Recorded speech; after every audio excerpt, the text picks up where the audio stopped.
आपका जो स्काई बस की बात की है उसमें भी हम लोग कोशिश कर रहे हैं। अभी एक हाइपर लूप तक की बात है। अभी दिल्ली और मुंबई हमारे पास लैंड है। अब मैं रेलवे भी बना सकता हूँ, बुलेट ट्रेन भी कल से शुरू कर सकते हैं काम, क्योंकि लैंड इज अवेलेबल। हम लोग ये अभी मैं इलेक्ट्रिक हाईवे के लिए भी कोशिश कर रहा हूँ। इट्स नॉट टू डिक्लेयर मत करो एकदम, it is in the process. नहीं तो आप बोलेगे कभी डिक्लेयर गडकरी डिक्लेयर, ऐसा मत करो। अभी दिल्ली से जयपुर हम केबल लगा रहे हैं। और दूसरा एक बात आप बेंगलोर के लिए आग्रह करिए राज्य सरकार को, ये ट्रॉली बस होती है, इसकी कैपेसिटी 88 है और उसकी कैपिटल कॉस्ट 50 से 60 लाख रुपए है। और लिथियम आयन बस की कीमत 1.5 करोड़ है, क्योंकि इसमें बैटरी लगती नहीं, वो ऊपर में चलती है। उसमें कंफर्टेबल ट्रॉली बस अगर बंगलोर में शुरू हो जाएगी तो जो कार में जाता है वो बस में जाएगा, लैपटॉप वगैरह लगा के सो के जाएगा अपने आईटी ऑफिस में। तो नेचुरली लोग पब्लिक ट्रांसपोर्ट को अगर यूज करेंगे तो कारें कम आएंगी रोड पर, तो ट्रैफिक कंजेशन कम होगा। प्रधानमंत्री जी ने हमारे विभाग को रोप वे, केबल कार, फेनिकुलर रेलवे इसका मैंडेट दिया है और उसमें भी 165 प्रपोजल हम इसके हमारे कंस्ट्रक्शन में कुछ हमने मंजूर किए। हिमाचल, उत्तराखंड सभी राज्यों में हम कर रही है काम। तो public transport on electricity, mass rapid transport on electricity, तो इसमें कुछ बातें ऐसी कि वर्ल्ड में टेक्नोलॉजी बहुत बदली है। तो एक काफ़ी अच्छी है कि अभी लैंड एक्वायर करना बंगलोर में कठिन है। तो मैंने ऐसा सुझाव दिया कि वर्ल्ड में फिलीपाइंस में, बाकी अनेक देशों में हवा में चलने वाली स्काई बस उपयोग में लाई है।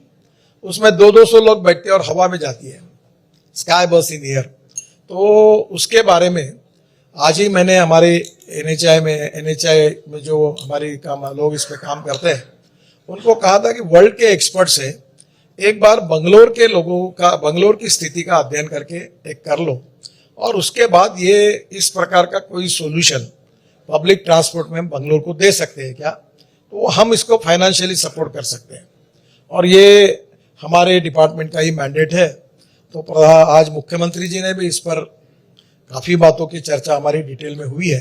अब हम लोग स्टडी कर रहे हैं, हम करना चाहते हैं और इससे ऊपर के ऊपर अगर लाखों लोग ऊपर के ऊपर हवा में चलेंगे तो नीचे वाला प्रॉब्लम खत्म हो जाएगा। दूसरी बात सबसे इंपॉर्टेंट जो है वो बंगलोर के लिए पब्लिक ट्रांसपोर्ट बहुत आवश्यक है। मैं कभी कभी मजाक में कहता हूं कि हमारे देश में एक्सपर्टाइज 2 बड़े हासिल हैं, एक पॉपुलेशन ग्रोथ और ऑटोमोबाइल ग्रोथ। तो हमारे यहाँ ये संख्या रात दिन बढ़ती है। तो मैंने उनको कहा कि अभी एक घर में 4 लोग और 8 गाड़ियां हैं, पार्किंग नहीं, कुछ नहीं। तो अभी धीरे धीरे हम ऐसा बनाए। तो अभी मुंबई में मैंने double decker electric bus launch किया।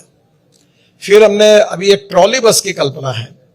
क्या है कि ये जो इलेक्ट्रिक बस है इसमें लिथियम आयन बैटरी लगती है। तो अभी हम उसमें ये ट्रॉली बस है ना, 88 लोगों की कैपेसिटी, और जैसे हमारे इसमें बिजनेस क्लास होता है हवाई जहाज में, वैसा उतना अच्छा कंफर्ट देकर लोग बस में लैपटॉप लेकर बैठेंगे, अपना काम करेंगे और आराम से जाएंगे। तो मुंबई में ऐसी एक स्कीम उन्होंने तैयार की कि मोबाइल फोन पर वो बस निकली है, वो जब स्टॉप पे आएगी कितने बजे आ रही है तो वो अपना टिकट उसमें बुक करेंगे, सीट रिजर्व करेंगे। ऐसे प्रपोजल अलग अलग प्रकार के हैं। और पहली बात तो ऐसी कि मैं इसके बारे में एकदम अधिकृत कुछ बताऊं। आज ही मैंने प्रकाश गौड़ करके हमारी जो कंपनियां हैं मैडम के अंडर काम करते हैं, उनको ये कहा कि ये काम इंडियन कंसल्टेंसी नहीं होगा। और इसमें वर्ल्ड में 2 कंपनियां हैं, डॉफलमेयर और प्यूमा, जो ज्यादातर काम कर चुकी है। डॉफलमेयर है ऑस्ट्रिया से, प्यूमा है फ्रांस से। तो मैंने उनको कहा कि एक प्रिलिमिनरी रिपोर्ट कि कौन सी टेक्नोलॉजी सिलेक्ट करना, कौन से पॉन्ड लगाना, कैसे करना, इसका रिपोर्ट एक इंटरनेशनल कंसल्टेंट से प्रिलिमिनरी रिपोर्ट तैयार करो। मैं 3 महीने के अंदर ये रिपोर्ट तैयार करके मुख्यमंत्री को हम प्रेजेंट करेंगे और उनकी अनुमति से फिर ये प्रपोजल तय करेंगे। कोशिश यही है कि करीब मैक्सिमम, क्योंकि बंगलोर में संख्या बहुत ज़्यादा है, तो हम लोग वो स्पॉट कहाँ से किसको जोड़ना, कैसे जाना, फिर उसमें करेंगे। जहाँ रोड मिलता है, जहाँ मेट्रो मिलती है, उसको जोड़ेंगे। तो अभी जैसे मुंबई में मैंने एक योजना बनाई है, अब वो इतनी सुंदर है। मैं शिपिंग मंत्री था तब, मुंबई में नया एयरपोर्ट बन रहा है। तो मैंने ये कहा कि मैक्सिमम 13 to 70 मिनट्स मुंबई का कोई भी आदमी नए एयरपोर्ट पे पहुंचेगा। आप कभी इटली में, वेनिस में गए होंगे, जहाँ होटल से उतरकर पानी से एयरपोर्ट जाते हैं। तो मुंबई में वो आज हाइवर क्राफ्ट यहाँ था प्रदर्शन में, अगर होगा तो देख लो आप। तो मैंने ऑलरेडी रिपोर्ट बनाया, उसके लिए मैंने जेटीज मंजूर कर दी। और अभी बेस्ट को, मुख्यमंत्री और मैं बेस्ट के कार्यक्रम में था, तो मैंने उनको कहा कि मुंबई की किसी भी दिशा से जिसको एयरपोर्ट जाना हो 13 से 17 मिनट जाएगा। तो मैंने अलीबाग टू मुंबई में एक बीपीटी में एक रोरो रोपैक्स शुरू किया है, ब्रह्मपुत्रा में 9 शुरू किए हैं, गंगा में भी है। वो क्या है कि आपकी ट्रक, आपकी बस और आपकी गाड़ी आप जहाज के अंदर डाल देते हो। जहाज 5 मंजिली होता है, लिफ्ट होती है, 2 मंजिले पार्किंग होता है और लोग ऊपर जाके चाय कॉफी नाश्ता करते हैं। अब अलीबाग टू मुंबई जी बीपीटी 17 मिनट में होता है और फिर अलीबाग से मुंबई गोवा रोड पर वर्कर नाके में 35 मिनट में, यानी 1 घंटे में होता है। और अभी अगर आप दक्षिण मुंबई से, गेटवे ऑफ इंडिया से निकलोगे तो वहां जाने तक 3.5 घंटा लगता है। तो लोग क्या कर रहे हैं, अब गाड़ा डाल रहे, दिन भर चालू, आप मुंबई जाके एक बार इसका आनंद करो।